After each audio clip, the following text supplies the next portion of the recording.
Patay ang isang lalaki matapos mabagsakan ng lumang puno ng buli o buri palm tree dakong alas 6 ng gabi nitong Pebrero 25 sa Barangay Poblacion 7, Tuburan, Cebu. Kinilala ang biktima na si Eric Asingua, 48 anyos. Batay sa salaysay ng live-in partner ng biktima na si Emeline habang siya ay nasa loob ng kanilang bahay na abala sa gawaing bahay. Nakaupo naman si Eric sa isang bamboo bench sa gilid ng kanilang bahay at nagse-cellphone. Nasa tabi ni Eric ang kanilang 5 taong gulang na anak na babae. Bigla umano siyang nakarinig ng malakas na tunog na para bang may bumagsak sa kanilang bubong. Agad siyang lumabas at nakitang duguan na ang kanyang partner matapos mabagsakan ng puno ng buli ang ulo nito. Dinala agad ang biktima sa ospital ngunit idineklarang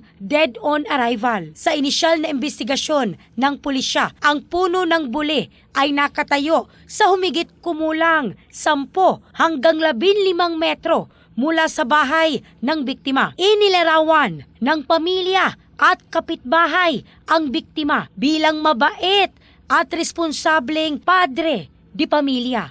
In the heart of changing lives, ako si Michelle Craste ng Brigada News Philippines, the Music and News Authority.